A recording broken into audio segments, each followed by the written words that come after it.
황보선의 출발 새아침. 12월 17일 금요일 오전 8시 정각입니다. 한국 정치를 풀어내는 토론사이다. 여의도 중계석 시간입니다. 여의도 정치 상황, 특히 요즘의 대선 전국 상황 명쾌하게 풀어주실 두 분 모셨습니다. 먼저 더불어민주당의 노웅래 의원님 나오셨습니다. 네, 노웅래입니다. 안녕하세요. 국민의힘의 홍문표 의원님 나오셨습니다. 안녕하십니까? 네, 홍문표입니다. 안녕하십니까? 반갑습니다. 마스크와 넥타이가 참 색깔이 잘 감사합니다. 예.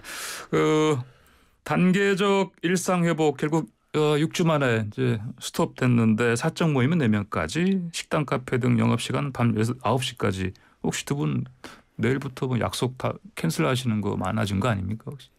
저도 뭐 개인적으로 예. 2개 있었는데 예. 오늘 취소를 했습니다. 아 예.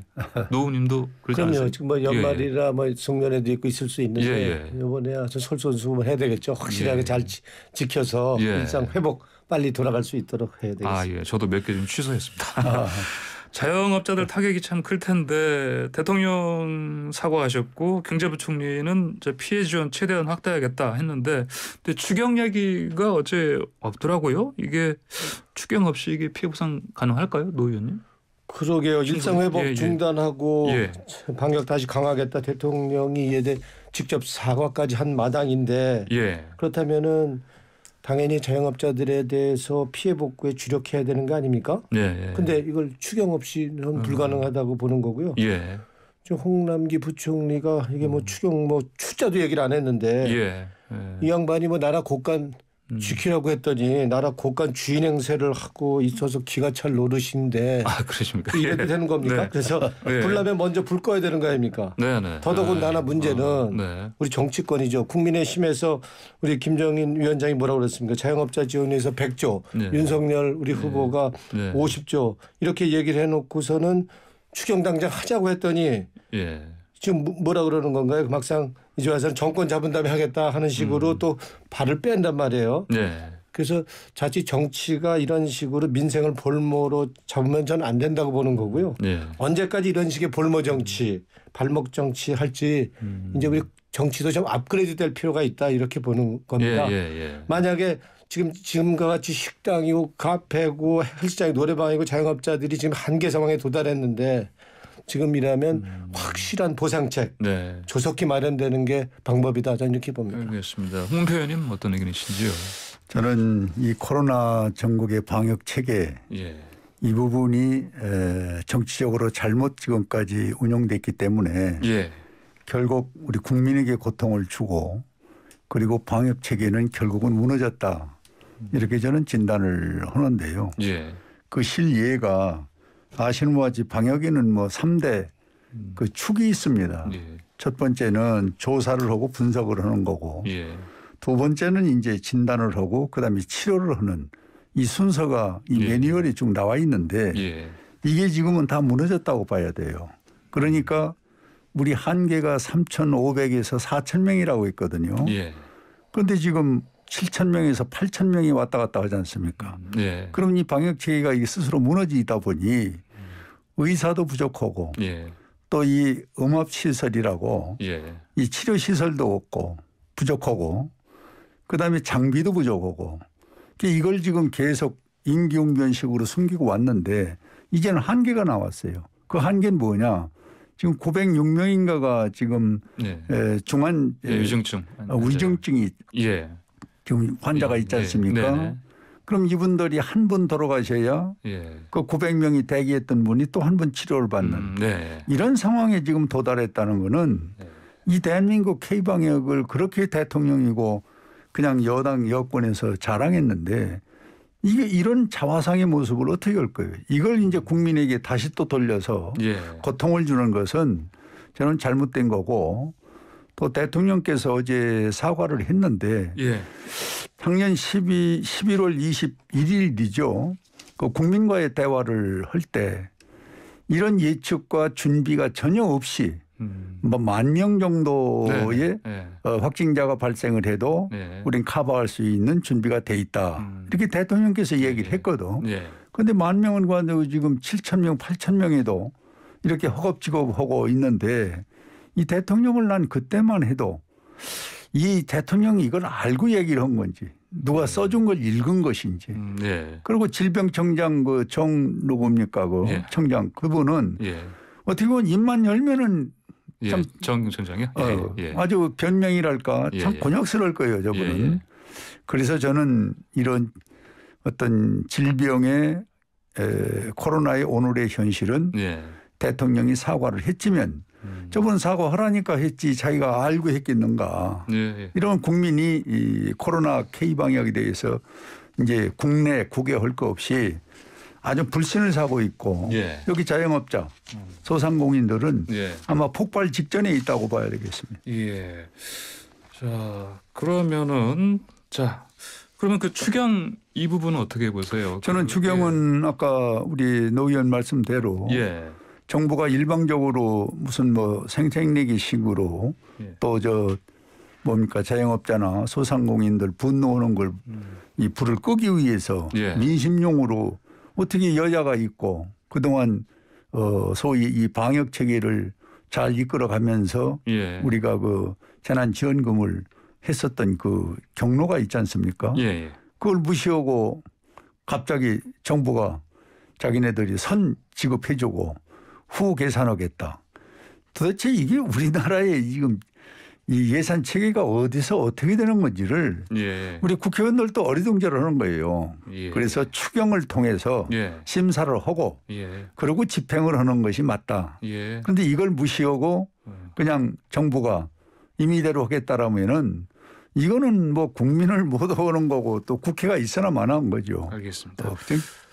자 다음으로 지금 대선판 뭐 후보들 가족 리스크 전쟁이 불붙었다 이렇게 언론에서 표현을 하는데 먼저 윤석열 국민의힘 대선 후보의 부인 김건희 씨의 허위 경력 의혹 현재까지 상황 그 대응 먼저 어떻게 보고 계시는지 이건 먼저 노 의원님. 이거 뭐 참 아이고 입에 담기 좀 그럴 만큼 참 저 이전 투구인데요. 가족 문제로. 김건희 씨 허위 경력은 이제 이거는 의혹이 아니잖아요. 사실로 확실하게 드러난 것이죠. 그래서 겸임 교수 지원하면서 게임산업협회 기획이사로 재직했다고 경력 썼는데 이건 명백한 허위 기재로 이제 드러난 것이고요. 국제 만화 애니메이션 페스티벌 수상했다고 썼는데 이건 출품작 자체가 없었던 것으로 확인이 될 거고요. 이렇다면 이건 허위 경력 제출이다 이렇게 보다는 건 거의 사기 행각으로 봐야 되겠죠. 그래서 더 기가 막힌 거는 이건 윤석열 후보의 태도입니다. 대응입니다. 시간 강사 뽑는데 누가 경력 보고 뽑느냐. 그럼 뭐 보고 뽑습니까?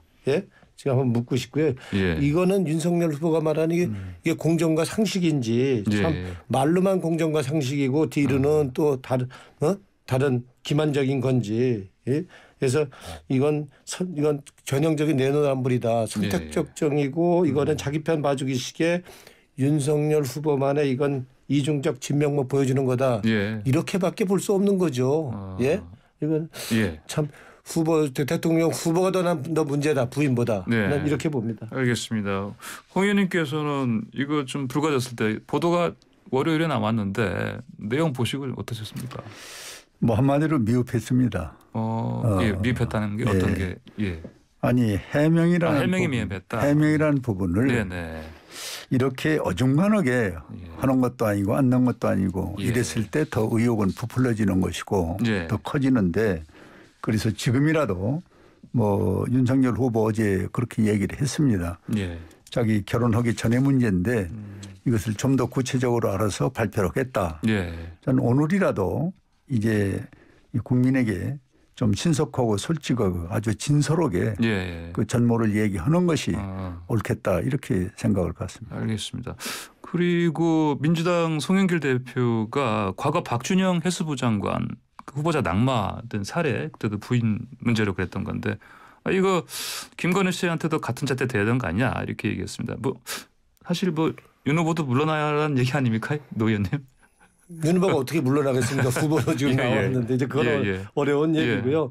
하여튼 지금 김건희 씨가 이제 허위 경력인데도 자꾸 뭐 팩트 체크를 해야 된다 하면서 이게 명확하게 해명도 안 하고 사과도 안 하고 하는 게 지금 문제인 거고요. 이러면 일만 커지는 건데. 그래서 지금 뭐 실제적으로 이거는 겸임교수 채용에 허위 기재해서 올린 것도 명백한 사실인 거고 이 논문 같은 것도 보면 인터넷에 그대로 그냥 긁어가지고 낸 게 아직도 확인이 되는 거 아닙니까? 그래서 난 이렇게 보면 이건 인생 자체가 이거는 가짜 아니냐 이렇게밖에 볼 수 없는 거다 이렇게 보는 거고요. 윤석열 후보가 이걸 자꾸 억지 논리로 팩트체크 더 해야 된다라고 이렇게 하면서 해명도 안 하고 사과도 안 하는 거. 이거 그래서 어떻게든 간에 이렇게 그냥 좀 물타기 덮어보고 하려고 하는 거가 더 문제다 이렇게 보는 거 참 가증스러운 일이다 이렇게 보는 거고요. 이거는 뭐 분명히 그렇죠. 이거는 대통령분을 뽑는 선거가 아닌 건 틀림없지만 공직자라면 당연히 그 가족의 이 허물도 검증 대상인 건 틀림없는 거고요. 무엇보다도 대통령 부인이 될 사람이 거의 이거는 뭐 의혹이나 실수가 아니고 사기치는 수준의 거짓말을 이게 지속적으로 일관성 있게 이렇게 한다 그런다면 이거는 반드시 짚고 넘어가야 될 문제다 이렇게 봅니다. 알겠습니다. 홍문표 의원님, 사실 김종인 위원장이 방금 이제 노 의원께서 잠깐 언급하신 것처럼 아니 대통령 그 부인 뽑는 게 아니라 대통령 뽑는 선거인데 뭐 이렇게까지 이렇게 이제 하신 얘기를 했는데 어떻습니까? 김건희 씨에 대한 어떤 이런 검증 이렇게 세게 하는 게 뭐 이게 맞냐 그런 의견인데 어떻게 생각하시는지요? 저는 이게 도덕적인 문제이기 때문에 세고 안 세고 간에 이것이 현실로 나타난 이상은 그걸 규명을 본인이 해야 됩니다. 본인이 나서서 이걸 뭐 누구에게 뭐 사실은 윤석열 후보가 결혼 전에 부인의 이력을 이런 부분까지 속속들이 알았겠습니까? 저는 결혼 전의 일이기 때문에 윤석열 후보가 핑계대는 게 아니라 잘 몰랐을 것이다. 그게 지금 알았다. 그러면은 윤석열 후보는 도의적인 문제가 있다고 보고 이 본인은 김건희 씨는 솔직하게 그때 상황을 국민에게 설득하고 이해시키는 것이 좋겠다. 그런데 여기에 이제 또 당에서 또 지도부에 있는 분들이 이러쿵저러쿵 하는 거는 저는 안 맞는다고 봅니다. 그저 겸손하면서 그리고 신속하게 진솔하게 밝히는 것이 저는 국민에 대한 도리다. 이렇게 생각을 갖는데 아까 조금 언급하신 대로 이번에는 어떻게 된 것이 대통령 후보들 이렇게 부인의 문제, 아들의 문제 어떻게 보면 참 찍을 사람이 없다 할 정도로 많은 전 국민들이 아우성을 하고 있는 게 현실이거든요. 그래서 뭐 이따 얘기가 나올는지 모르겠습니다마는 우리 그 이재명 후보의 그 아들 도박 사건 문제는 저는 이건 집단의 문제고 계획의 문제이기 때문에 이거는 아마 상당히 큰 문제로 갈 수밖에 없을 겁니다. 뭐 이미 고발을 해서 조사를 한다니까 지켜보겠지만은 도박은 혼자 하는 게 아니거든요. 집단에 해야 되고 또 거기에 판돈이 있어야 되고 또 이게 습관성이라면은 일주일에 보통 도박꾼들 얘기 들으면은 보통 일주일에 2번, 3번 한다니까 이거 뭐 억대의 어떤 도박이라면은 이 사회적으로 이건 보통 문제가 아니거든요. 그래서 이런 문제가 후보들 간에 서로 논쟁이 벌어지고 있는 거는 이 국민들을 불안하게 하는 거고 국민들 피곤하게 하는 거고 이건 전 양쪽 진영에서 솔직하게 빨리 국민한테 다 털어놓는 것이 대통령 후보로서의 나는 같이 할 책임이 아닌가 이렇게 생각을 갖습니다. 홍문표 의원께서 제가 바로 드리려고 한 그 질문 쪽으로 바로 넘어가셨습니다. 이재명 후보 아들의 그 도박 관련 보도 어제 나왔는데 노 의원님 어제 그 이재명 후보가 하루 3번 사과를 했고요. 또 아침 일찍부터 사과를 했고 90도로 또 절까지 하고 그렇게 했는데 매우 신속하게 대응한 거 아니겠습니까? 이렇게 하는 게 맞다고 보십니까? 뭐 3번 사과가 아니고 하루에도 100번 사과를 할 게 있으면 사과를 해야죠. 잘못된 게 있으면요. 근데 우리 뭐 민주당이 그동안 국민한테 지적받은 게 잘못한 게 있어도 억지 쓰면서 그냥 버틴 거 아닙니까? 그거와는 이제 다른 모습이기 때문에 이게 새로운 모습이죠. 그래서 이게 우리 정책들은 실용주의 정책으로 가는 것처럼 그래서 이재명 후보가 신속하게 직접 사과한 거 이거는 대선 후보로서는 좀 바른 자세라고 저는 봅니다. 사과 잘못된 건 사과를 하는 게 맞는 거고요. 그래서 그게 또 부모로서의 또 도덕적 책임에 대한 당연한 또 도리라고 보는 거고요. 근데 이제 뭐 상대적으로 비교를 한다 그런다면 부모의 지금 격리 허위 기재 이거 잘못을 분명히 이거는 의혹이 아니고 사실로 드러났는데도 불구하고 다 허위는 아니다 이런 식으로 어물쩍 넘어가려고 하는 윤석열 후보와는 명백히 이건 다르지 않느냐 저는 이렇게 보는 거고요. 문제가 있다면 누구든지 국민 앞에 정직하게 이거 내놓고 솔직하게 사과하든지 구체적으로 해명하든지 하는 게 맞다 이렇게 봅니다. 그동안 어떻게 해서 윤석열 후보 그 잘못 인정한 게 있습니까? 아버지 그 연희동 자택 화천대유 그 김만배 친누나한테 구입한 거 이거 석연치 않은데도 이거에 대해서 명확한 해명이나 사과 없었죠. 또 장모가 수질 양평 수질 보전 지역에서 이거 아파트 특혜 지은 거 특혜 의혹 이거에 대해서 사과한 적 있습니까? 참 어떤 면에서 이건 굉장히 대선 후보지만 뻔뻔하다. 이거 염치 없는 거 아니냐. 대통령 되면 또 얼마만큼 더 우리를 저 의혹을 만들어낼지 좀 걱정입니다. 솔직히. 알겠습니다. 예, 이재명 후보의 이 빠른 신속한 대응에 대해서 어떻게 평가하십니까? 홍 의원님. 저는 이 진실은 없다고 봅니다. 하도 큰 문제가 터지니까 하루에 3번 뭐 이 사과했다고 그러는데 진실은 보이지 않는 진실이 보일 수가 없는 사과다. 것이 요 사과 자체를 하루에 뭐 5번 10번을 해도 좀 이 과정을 설명을 해야 돼요. 우리 아들이 이런 도박을 해서 이렇게 주변의 사람들과 함께 했는데 참으로 죄송하다. 그리고 여기에 억대 판돈에 550만 원 한 번에 돈을 딸 수 있다. 이게 참 국민 정서에도 안 맞고 참 죄송하다 하는 그 내용도 좀 같이 섞어 가지고 진솔하게 사과를 했어야 되는데 그저 머리만 조아리고 그리고 뭐 3번 4번 사과하는 것은 저는 이 불을 끄기 위한 형식적인 사과지 진솔하게 받아들이는 사람이 우리 국민 몇 명이나 있겠냐 하는 것이고 두 번째는 이분이 그동안 말 바꾸고 사과를 한두 번 한 분이 아니잖아요. 대장동도 그렇게 특검 안 된다고 자기 입으로 3개월 동안 소리 질렀는데 결국은 어느 날 갑자기 한다. 그다음에 재난지원금 30만 원 50만 원 전 국민에게 주겠다고 그랬는데 우선 국무총리 부총리 반대하지 청와대 반대하지 그러니까 결국은 또 자기가 사과로 뒤집었단 말이에요. 또 일산대교 자기 무슨 권한으로 통행료를 안 받습니까? 이것도 법원에서 그렇게 하면 안 된다 해서 다시 바로 잡아줬고 지금 부동산 투기 문제 같은 것도 지금 청와대하고 이제 정면으로 이제 붙었는데 이런 것들이 전부 사과를 하고 말을 바꾸고 하루아침에 생각이 저녁이면 또 바뀌는 이런 사과는 우리 국민들에게 진정성을 줄 수 없다. 그래서 저는 내 아들이 이런 관계로 해서 이렇게 했는데 아주 진솔하게 그 내용도 얘기를 하면서 밝히는 것이 진정한 사과다.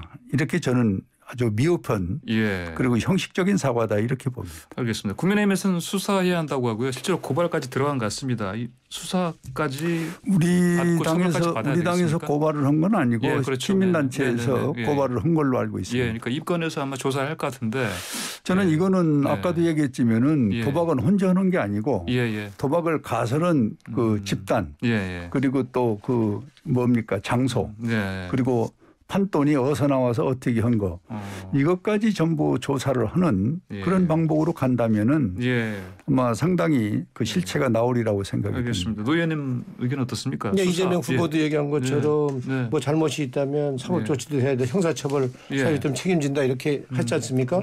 범법행위 있다면 당연히 수사해야 되는 거고요. 책임을 또 물어야 될 거라면 물어야 되는 거죠. 그래서 이거는 뭐 이재명 후보가 뭐 신속히 고개 숙여서 깨끗하게 사과한 만큼 저희는 이 불법을 비호하거나 뭐 덮을 생각 추호도 없고요.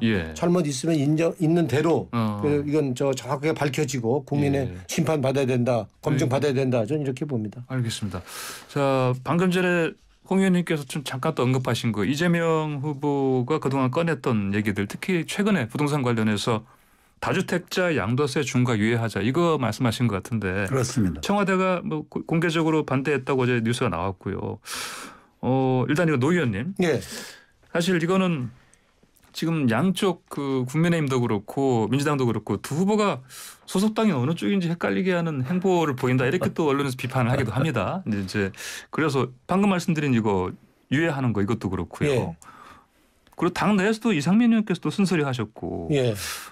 이런 방향 잡고 가는 게 어떻게 뭐 선거 전략에 도움이 될까요? 선거 전략이 아니고 정부는 정부의 입장대로 정부를 운영하는 게 맞는 거고요.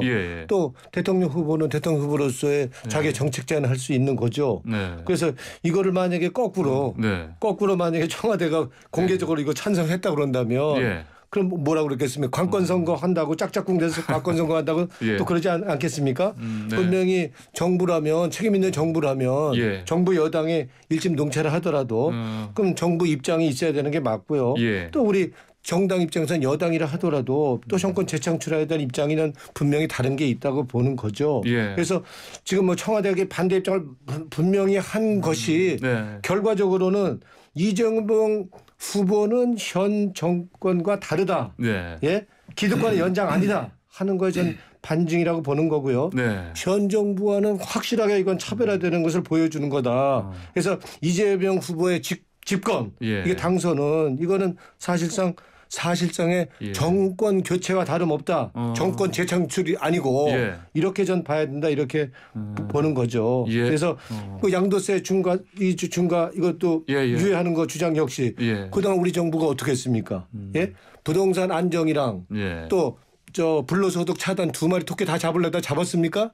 못 잡았잖아요. 그럼 내년도에 또 부동산 안정이 안 되고 또 가격이 오른다고 발표가 있었지 않습니까? 그렇다면 부동산 안정을 위해 국민들 더 국민 눈높이에 맞춰서 이 대안을 제시한 건데 그러면 결국에는 실용적으로 정책 전환하는 거 아닙니까? 이재명 후보가. 그런데 그거를 지금 계속 지금까지 부동산 정책 어깃장 놓은 것처럼 정부가 계속 한다 그런다면 그건 정부의 입장일 뿐인 거죠. 그건 정부가 책임져야 된다 저는 이렇게 봅니다. 알겠습니다. 자, 민주당 이재명 후보는 우클릭 한다 언론에서 표현하는데 이제 이렇게 그 바른 방향이다 이렇게 평가를 해주셨고요. 공문표님께서는 또 윤석열 후보는 공공기관 노동이사제, 뭐 타임오프제 이거 찬성한다 했거든요. 이거는 뭐 우리가 좌클릭이라고 할 수 있지 않겠습니까? 일단 우클릭 좌클릭이 지금 혼전이 되고 있는 건 사실입니다. 지금 방금 노 의원 말씀대로 이 손실보상금 100조 같은 거. 또 부동산 정책에서 다주택자 양도세 중과세 예우 이런 것들은 사실 집권당으로 말하면은 대통령과 정부와 민주당은 동전의 양면이고 한 팀 속에서 오늘날까지 정권이 창출되고 국가를 운영한 게 사실이거든요. 그런데 선거 목전에 두고 청와대는 청와대로 당은 당대로 그리고 당의 중진들은 또 새로운 생각을 가지고 있고. 참 어떻게 보면은 좀 저수권 편으로 이게 콩가루 집안이죠. 정책이 없는 겁니다. 정책이. 그러면은 지금 노 의원 말씀대로 이런 것이 개국의 변화다 하는 식으로 변명한다면은 그러면 국민들이 무엇을 갖고 신뢰를 하겠습니까? 그래도 대통령이 집권하고 있는 소위 정부가 최소한도 지금 여당과는 그래도 같은 방향으로 갔을 때 국민이 신뢰를 갖는데 이게 다 각각이에요. 아까 민주당 내에서도 이 중진들 한 3명 4명은 분명히 반대를 하고 있잖아요. 그래서 저는 이재명 후보가 당의 지침과는 전혀 관계없이 아주 독불나게 행동을 하면은 이 문재인 정부의 실정 잘못된 것을 자기가 마치 하겠다는 잘하겠다는 그런 의지를 간접적으로 보여서 무언가 좀 표와 도움되는 그런 어떤 정책을 피고 있는데 이것은 나는 집권당으로서는 국민에게 불안한 것이고 집권당 후보로서는 이 자격 미달이라고 생각합니다. 알겠습니다. 시간이 얼마 안 남아서 노 의원님하고 홍영표 의원님 짧게 말씀 좀 듣고 마무리해야 되겠습니다. 뭐 아까 이제 말씀하신 것처럼 이게 뭐 우리 민주당의 이재명이냐 뭐 이런 얘기가 있는 거 아닙니까? 그러니까 이재명의 민주당이냐 이거 역시도 민주당의 이재명 이게 결국에는 이재명 소유의 민주당일 수가 있습니까? 말도 안 되는 얘기죠. 그러니까 이거는 결국에는 저 이재명의 민주당이란 뜻은 결국에는 이재명 후보는 기득권의 연장 아니다. 기득권의 대안 세력이다 하는 것을 국민들에게 확실하게 심어주기 위한 표현인 거죠. 그러니까 그런 면에서 봐야 된다 저는 이렇게 봅니다. 알겠습니다. 홍표 의원 말씀 듣고 또 아까도 되풀이한 얘기인데요. 여당의 후보는 대통령과 또 정부와 또 여당 내부가 예. 일사불란하게 갔을 때 국민은 신뢰를 갖는 건데 예. 지금같이 정책 한두 개 놓고 뒤집고 또 뒤집고 이런 식으로 하면은 저는 뭐 남의 당의 이야기를 제가 깊이 할지는 않겠습니다마는 이거는 근본적으로 국민에게 신뢰를 주지 못하는 후보 예.